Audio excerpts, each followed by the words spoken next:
Good morning, everybody. It's 10:20. We were supposed to start worship at 10 o'clock, and of course we didn't. I made the horrible mistake of updating my operating system at the computer here at the church, and the audio doesn't work with our presentation or with the audio in the room. So this is Plan B. We are going to go live from my phone here in the sanctuary, and we're going to make it work. So as folks jump on the live stream, I'm going to ask Amber to play a little prelude, and we'll get settled in here. So I'm going to turn my camera around, and we'll do the best we can this morning. Thanks for being gracious with us.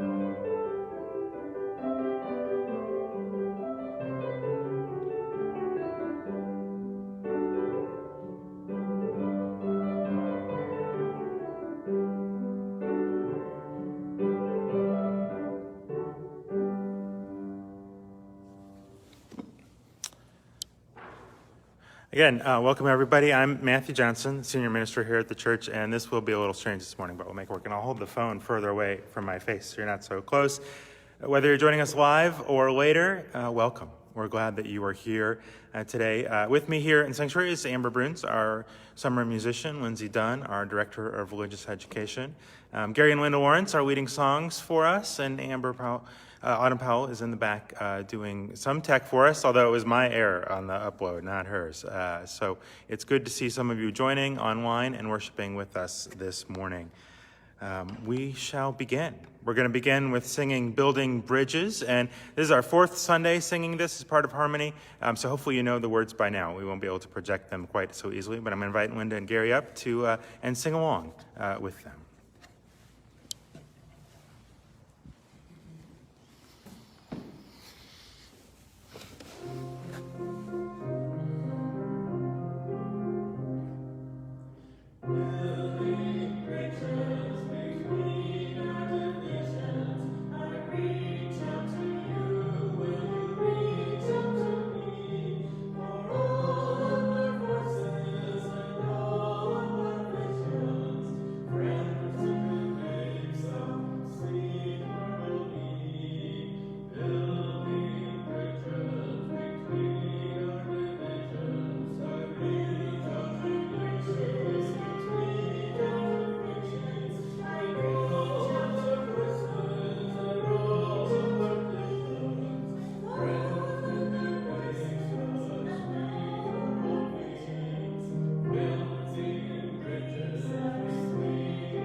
The flaming chalice is the symbol of our faith, the light of truth and community and hope in hard times. Lindsay will light the chalice here at the church and invite you to light your chalice at home, and we'll say together the words of our covenant.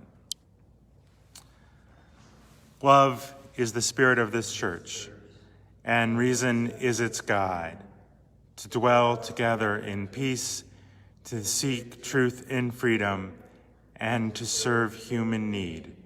This is our covenant.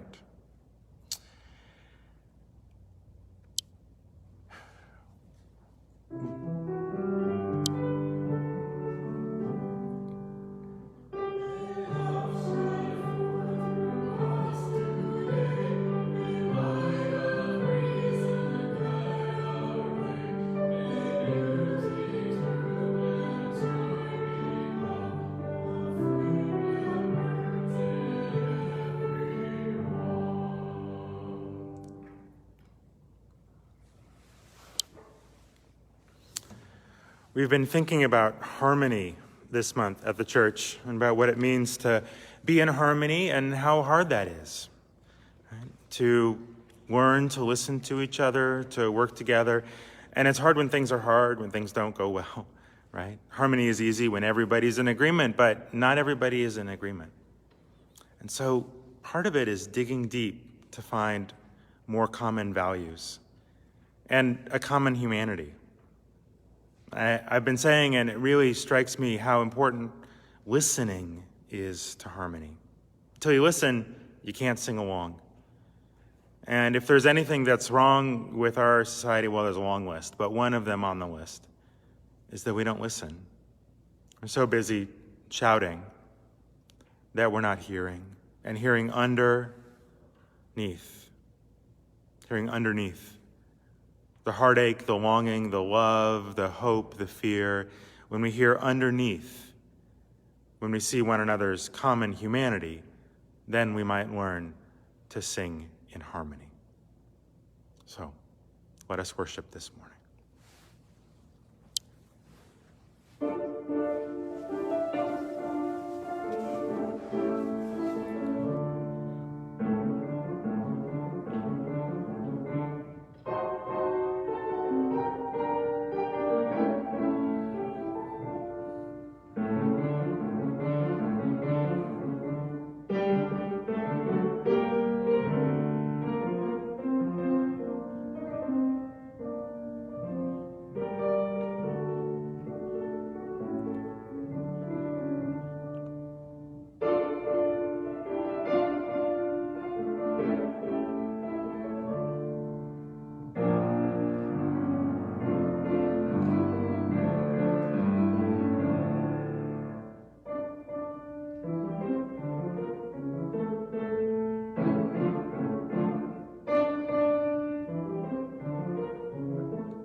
Good morning. I'm Lindsay, and I'm the Director of Religious Education here. And I'm very glad that we're able to be together today. Our story this morning is Stone Soup. This is retold and illustrated by John J. Muth.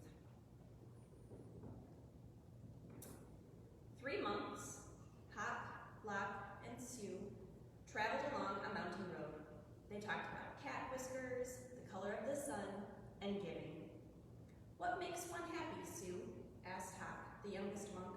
Old Sue, who was the wisest, said, "Let's find out." You want to show the pictures, Lindsay? Do you want to just turn the book so people can see them? Of course. There we go.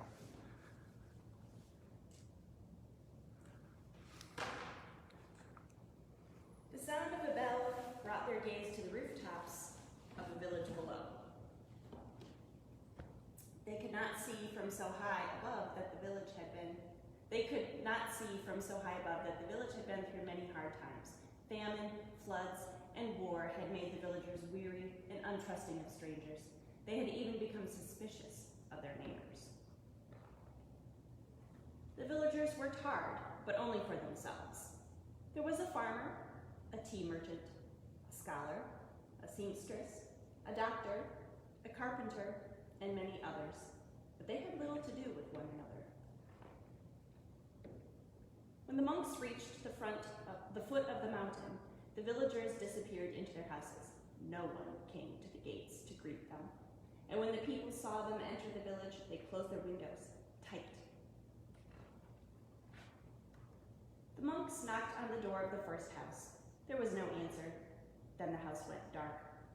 They knocked on a second door, and the same thing happened. It happened again and again from one house to the next. These people do not know happiness, they all agreed. But today, said Sue, his face bright as the moon, we will show them how to make stone soup. They gathered twigs and branches and made a fire. They placed a small tin pot on top and filled it with water from the village well. A brave little girl who had been watching came to them. What are you doing? She asked. We are gathering twigs, said Locke. We are making a fire, said Hop. We are making stone soup, and we need 3 round, smooth stones, said Sue. The little girl helped the monks look around the courtyard until they found just the right ones. Then they put them in the water to cook. These stones will make excellent soup, said Sue. But this very small pot won't make much, I'm afraid. My mother has a bigger pot, said the girl. The little girl ran home. As she started to take a pot, her mother asked what she was doing. The 3 strangers are making soup from stones, she said, and they need our biggest pot. Said the girl's mother. Stones are easy to come by. I'd like to know how to do that. The monks poked the coals. As smoke drifted up, the neighbors peered out from their windows. The fire in the large pot in the middle of the village was a true curiosity. One by one, the people of the village came out to see just what this stone soup was. Of course, old-style stone soup should be well seasoned with salt and pepper, said Hop. That is true, said Locke, as he stirred the giant pot filled with water and stones. But we have none. I have some salt and pepper, said the scholar, his eyes big with curiosity. He disappeared and came back with salt and pepper, and a few other spices. Sue took a taste. The last time we had soup stones of this size and color, carrots made the broth very sweet. Carrots? Said a woman from the back. I may have a few carrots, but just a few. And off she ran. She returned with as many carrots as she could carry and dropped them into the pot. Do you think it would be better with onions? Asked Hop. Oh, yes. Maybe an onion would taste good, said a farmer, and he hurried off. He returned in a moment with 5 big onions, and he dropped them into the bubbling soup. Now that's a fine soup, he said. The villagers all nodded their heads, as the smell was very agreeable. But if only we had some mushrooms, said Sue, rubbing his chin. Several villagers licked their lips. A few dashed away and returned with fresh mushrooms, noodles, pea pods, and cabbages. Something magical began to happen among the villagers. As each person opened their heart to give, the next person gave even more. And as this happened, the soup grew richer and smelled more delicious. I imagine the emperor would suggest we add dumplings, said one villager. And bean curd, said another. What about cloud ear and mung beans and yams, cried some others. And taro root and winter melon and baby corn, cried other villagers. Garlic, ginger root, soy sauce, lily buds. I have some, people cried out. And off they ran, returning with all they could carry. The monks stirred and the pot bubbled. How good it smelled. How good it would taste. How giving the villagers had become. At last the soup was ready. The villagers gathered together. They brought rice and steamed buns. They brought lychee nuts and sweet cakes. They brought tea to drink, and they lit lanterns. Everyone sat down to eat. They had not been together for a feast like this for as long as anyone could remember. After the banquet, they told stories, sang songs, and celebrated long into the night. Then they unlocked their doors and took the monks into their homes, gave them very comfortable places to sleep. In the gentle spring morning, everyone gathered together near the willows to say farewell. Thank you for having us as your guests, said the monks.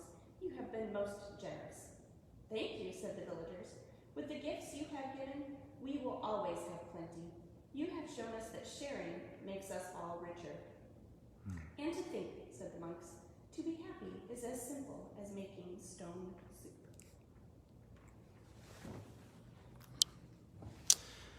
Thank you, Lindsay, for that great story. Sharing does indeed make us richer. Sometimes we forget what we have among us. As a church, we are gathering online and continuing to gather online, and we'll get this audio situation fixed for next week so we can go back to our regular cameras and have a richer experience. But thank you for being patient with us this week. We are planning on a Path to Membership class, mostly online, for folks who are new with us and interested in getting more involved. And we are planning on a gathering on the lawn after our homecoming service on September 13th. You can bring a lunch if you want, or just come and say hello. Or if you'd rather not, worship with us in the morning and stay safe in the afternoon. But we'll be outside practicing social distancing, and it'll be good to see one another on September 13th, weather permitting. This month, as we've been thinking, our focus has been on the Family Peace Center, our justice focus for this month, and we've been collecting the offering, by and large, for organizations that are connected with them. This week, we're collecting for the Carrie Lynn Center. Members of this congregation helped found the Carrie Lynn Center in response to what they saw as children who experienced trauma and did not have a safe place to go to help them be safe in the immediate term. Now the Carrie Lynn Center is one of the partners in the Family Peace Center, and they continue to provide critical service to children and families in times of distress, trauma, and violence. And the offering will now be given and received. You can give online by going to uurockford.org/donate, and Chris will put the link in the comments so that you can do that as well.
So we have a testimony this morning from Con Elke, and we're going to see if we can play it on the computer and that you'll be able to hear it. So hopefully this part will work. It's great. I've listened to it already, and I hope you get to hear it too. So let's see here.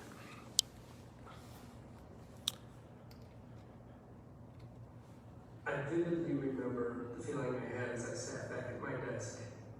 Still jet-lagged, I had just returned from my first trip to Vietnam, the country of my birth, and the country I left when I was 6 months old. But during my 2-week tour of the country, I had seen so many amazing things. It was culture shock big time. Everywhere I went, I was wide-eyed and amazed. The quaint capital of Hanoi, the exciting nightlife of Saigon, and so many small villages in the countryside and in the mountains that we passed along the way, where people lived by more modest means. I had become a proud millionaire several times over, and I spent it all. At the time, the exchange rate was 1 million VND to roughly 37 USD. So everywhere we went, we were considered rich Americans. But by Western standards, Vietnam has always been referred to as a third world country, a developing country, or an emerging market. So sitting at my desk, I experienced culture shock all over again.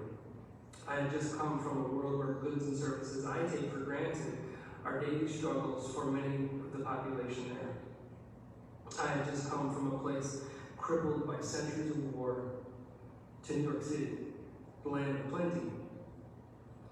And as I sat at my desk, a tremendous sense of guilt came over me, and I began to ask myself a whole whirlwind of questions like, why was I so lucky to have been adopted? Why wasn't it my plane that happened to crash so shortly after takeoff? Why am I here? What am I doing here? What am I doing working this job in investment management and research whose only purpose is to make the rich richer? How much is enough? It was at this moment that I decided that I needed to change my life path, and I moved to Vietnam and began teaching English, where I met my lovely wife, Tom. When my family flew to Vietnam for our wedding, my nephew and my mother had a touching exchange. My mom said something about having so much love for her family. And he asked, what do you do when you have too much? And after a short pause, she said, you give it away.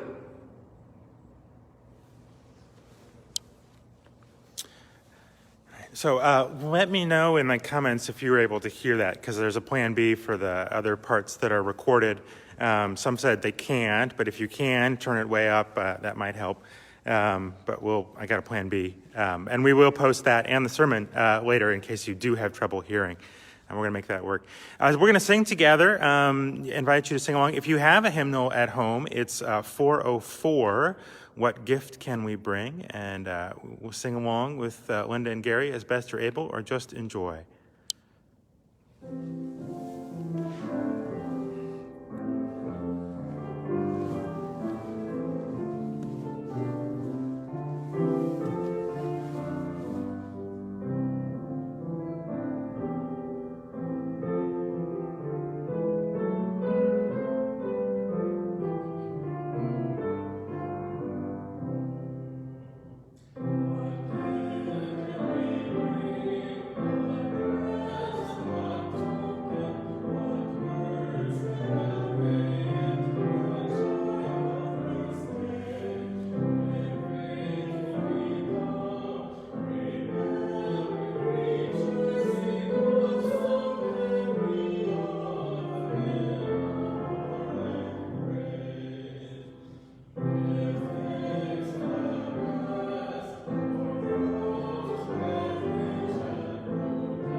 I'm thrilled to welcome to our pulpit, such as it is this morning and under these times, Miss Elizabeth Ann Terry, who works for the Unitarian Universalist Association in the Stewardship and Development Office, but more than that is a person who is interested in the thriving of Unitarian Universalism and what it means for our churches to do well.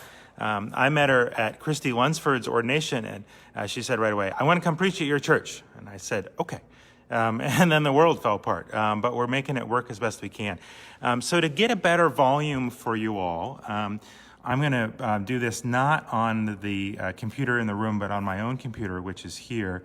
And that's going to require just a second of technical work. But I think that'll give a better sound. But do turn your sound volume on your own device all the way up. And we'll hope that this works as well as possible. So first we have a reading. And let's see here. Turn it this way. And we're going to make this screen large.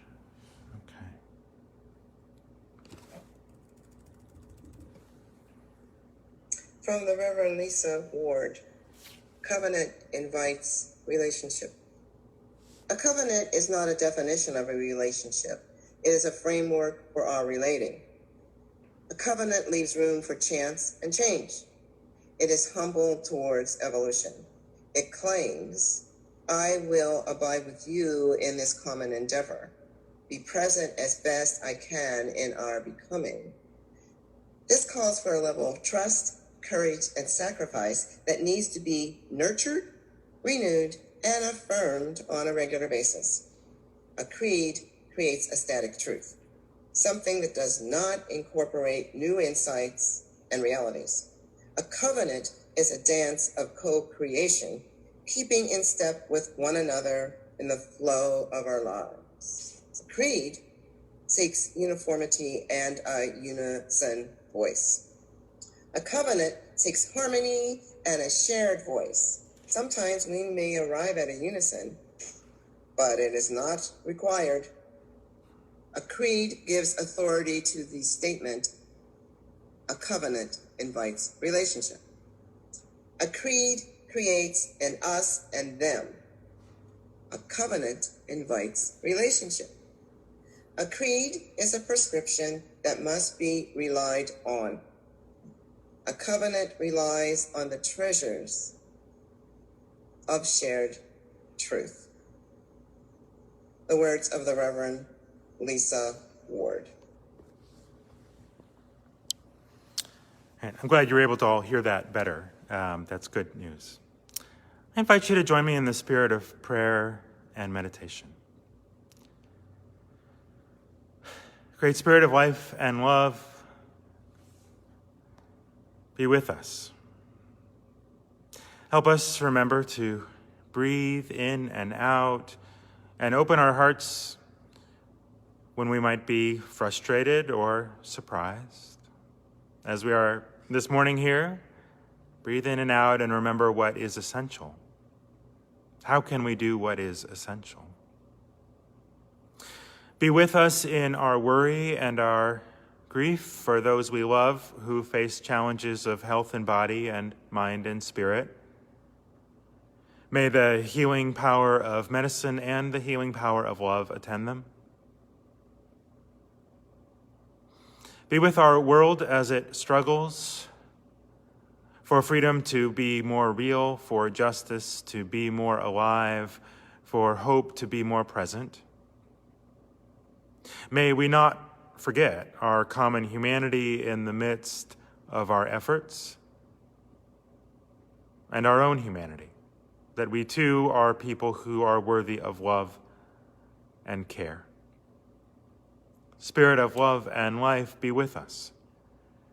Remind us that covenant is hard and beautiful, that we come to be in harmony, to each sing our own song and listen for one another. Remind us that together we are more than we are apart, that there is enough in our pantries and cabinets and hidden away places, and that is what is required is to share better. Spirit of love and life, be with us this day and every day.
I go back to download the next file or bring it up. So here we go. And you all said you could hear if you turned it all the way up, and this was better. So this is what we'll do.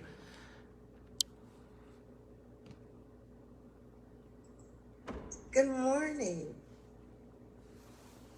Greetings from your Stewardship and Development Department at the Unitarian Universalist Association, the UUA. It seems like so long ago when I met your pastor, Reverend Matthew Johnson, at the ordination of our mutual friend, Reverend Christy Lunsford. I'm finally here. It is my delight and pleasure to be with you today. During this time of no travel and social distancing, I am grateful to be able to spend time with you today, and the internet is bringing us together. Congregations such as yours that are in covenant with other Unitarian Universalist congregations and the UUA are the fuel that energizes the UUA to equip congregations for excellence, train leaders to find their calling, and bring their gifts to the gathered community, and help to spread the good news of our beloved Unitarian Universalist faith to the world, to this hurting world that can benefit from us and coming together as Unitarian Universalists or Unitarian Universalist adjacent people.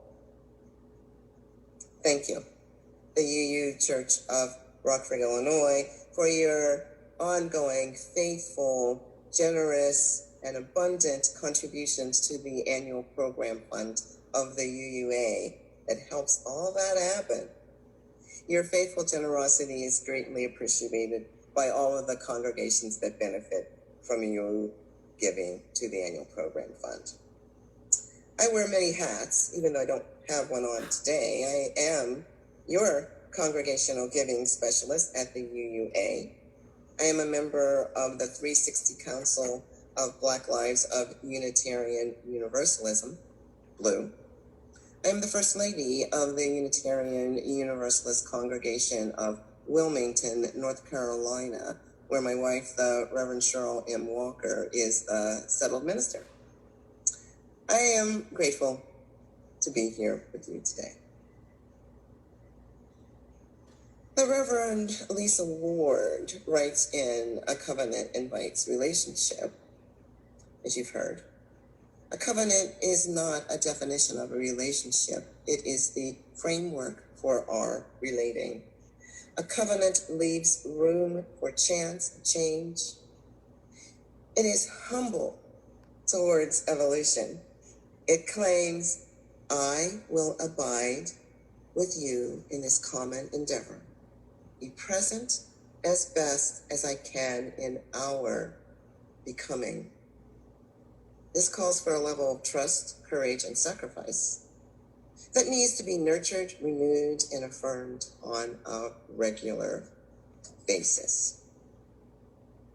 The concept of covenant may be a new one to some of us in UU congregations, but simply put, let's keep it simple. A covenant is a promise that we make, and we keep that promise. Students of religion and those who arrived on the shores of Unitarian Universalism from other religions and or spiritual practices or spiritual programs can relate to the need for harmony and balance. The role that integration of mind, body, and spirit plays in harmony and balance, and how a harmonious and peaceful life with oneself, others, and our blue planet home is a really good thing. As humans, we are usually more adept at recognizing disharmony, like what's wrong, in mind, body, and spirit, and the world. And, we're not as good as recognizing everything is in alignment. All is well. All is well. And that is a joyous feeling when that happens. Being in harmony in mind, body, and spirit. You know, I've got it. I got it all going on. I am harmonious. My invitation to you use of Rockford, Illinois, is to, as individuals and as congregations, to move towards that glorious harmony, to be in covenant with one another, to make the bold, trustful, sacrificial movements that will build your beloved community. Some food for thought and perhaps inspiration are these. 1, most folks have heard about 12-step programs. However, you know that there are also 12 steps and 12 concepts, not just the 12 steps. 12 steps govern individual behavior and recovery. The 12 traditions help groups of 12-step programs govern themselves and how they will be together, how they will covenant with one another, if you will. The 12 concepts give guidance for doing service to the communities that are 12-step programs. Service is a part of being sober, being harmonious, being in alignment. The 5th concept of Al-Anon family groups is this: participation is the key to harmony. 2, Buddhism shares with us, beloved is the teaching of truth. Beloved is the harmony of the community. Blessed is the union of those who live in peace. From prophet, author, activist Audre Lorde, another nugget. Only by learning to live in harmony with your contradictions can you keep it all afloat. Contradictions? Thomas Merton tells us happiness is not a matter of intensity, but of balance, order, rhythm, and harmony. Gandhi says, always aim at complete harmony of thought, word, and deed. Always aim at purifying your thoughts and everything will be well. Judith Handelsman, in her lovely book, Growing Myself, A Spiritual Journey Through Gardening, writes about learning about wholeness and harmony through living next to like really marvelous trees and learning about harmony and disharmony when separately each of those trees died or were taken away. Fabulous trees. So she lived next to these 3 separate trees in 3 separate locations, a date palm, a cottonwood tree, and a fan palm. And all 3 living situations, these trees like brought her peace and comfort and harmony in her life. And when they were gone, she learned more about herself and her connection to nature. And last but not least, our Unitarian Universalist faith 6th source, spiritual teachings of earth-centered traditions which celebrate the sacred circle of life and instruct us to live in harmony with the rhythms of nature. I am grateful to these and other teachings from prophets, wise folks, and would like to build on Reverend Ward's sermon and the words of Gandhi and relate those words to congregational life and congregational giving. From Gandhi, always aim at complete harmony of thought, word, and deed. Always aim at purifying your thoughts and everything will be well. Complete harmony of thought, word, and deed. Wow. So how can we, as Unitarian Universalists, seek and move forward in harmony with one another through participation in our congregations and communities, recognizing our contradictions and still living a balanced life, achieving alignment of our thoughts, words, and deeds, and therefore achieve true loving covenant with one another and within our Unitarian Universalist faith. I know it's possible. I know it's possible for us to live out a balanced life harmoniously with our words, thoughts, and deeds. Let's talk about that. As deeds, let's talk about deeds. As Unitarian Universalists, we always say that we are the people of deeds, not creeds, and that we are the people of the covenant. I believe that by participation in our congregations and in our communities, our beloved Unitarian faith, Unitarian Universalist faith, can change the world. We have opportunities by living our faith out loud, by believing in abundance and that there's enough for all, and sharing what we have and creating that beloved community.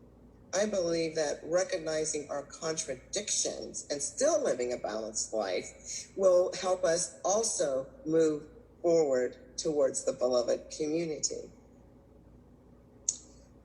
Part of what it means to come together in covenant and not by creed is that we have this promise we made to one another. It wasn't that we recited our principles and our sources. No, we agreed to be together. We made a promise to each other, and we live out that promise on a daily basis.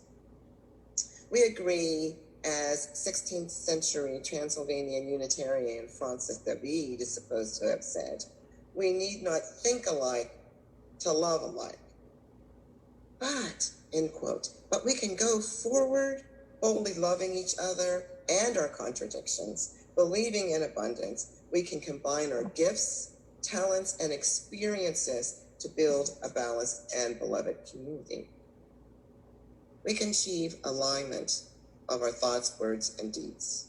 We can achieve alignment of our thoughts, words, and deeds.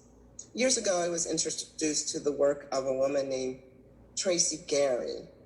She wrote a book called Inspired Philanthropy. Inspired philanthropy is a concept that invites each of us to believe that we're a philanthropist, not leaving it up to the wealthy to fund the movement, but that each of us has a role in funding, working for, volunteering for, giving money to, believing in positive social change. Her book, Inspired Philanthropy, is a workbook with different worksheets in it, and those worksheets invite you to look at the money that you have, look at how you spend that money, and what are the causes that you are invested in with your mind, body, and your spirit. So I did the worksheet, and I wrote that I was interested in all these different issues, and one of them was the environment. And then when I looked at where I was spending my money, I was not given a dime to an environmental cause.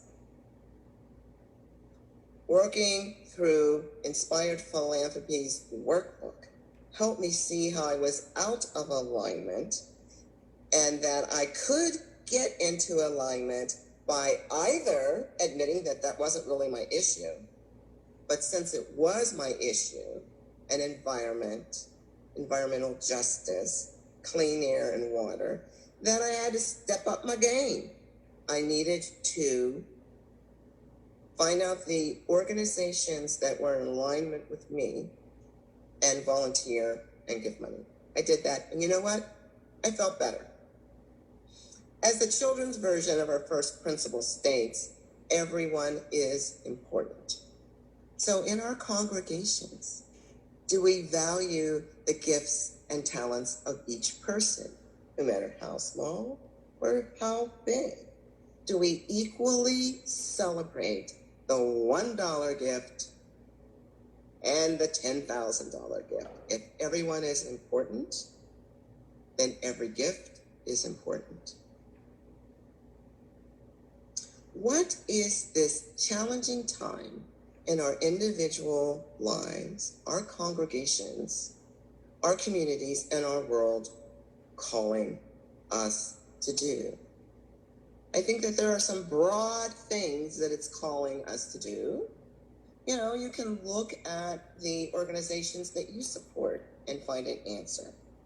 You can find the answer of what is our work by regularly logging on to www.uua.org to get some guidance, direction, inspiration from the different programs of the Unitarian Universalist Association, like Side with Love and Love Resists, www.uua.org.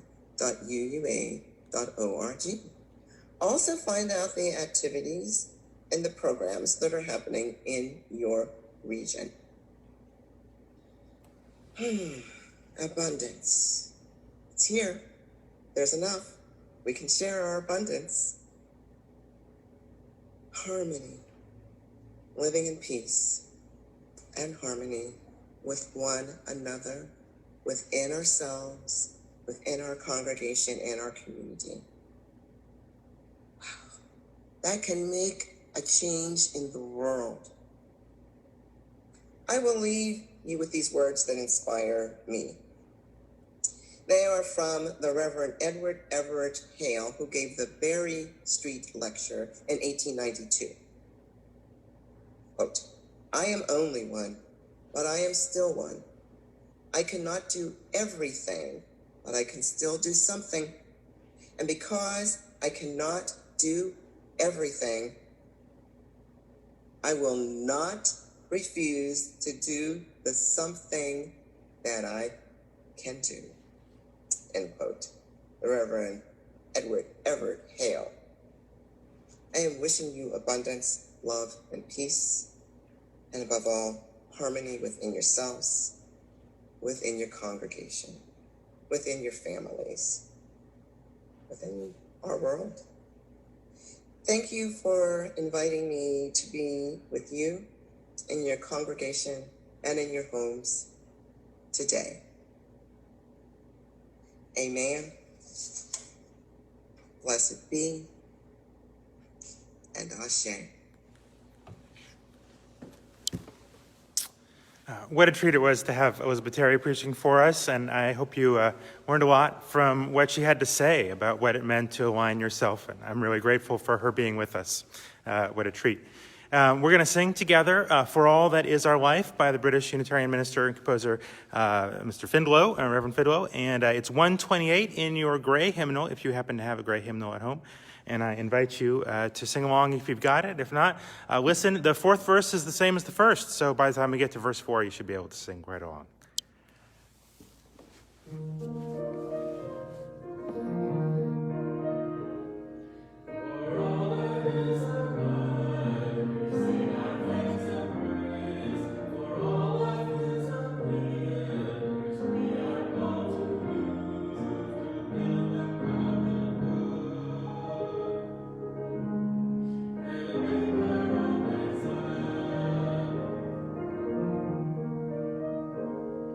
For me, which others serve.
We'll extinguish our chalice here at the church, and I'll stand so you can sort of see that happen.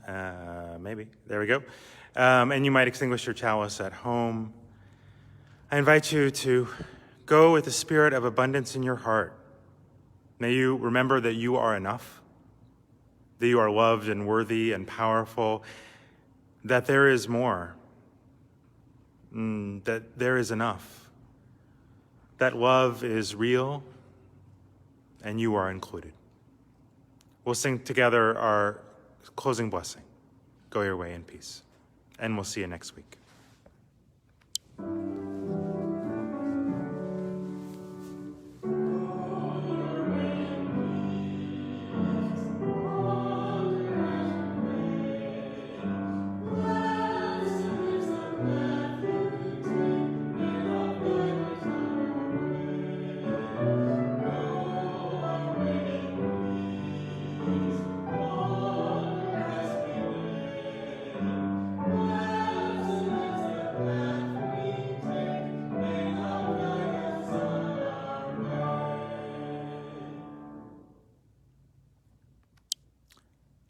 Go in peace.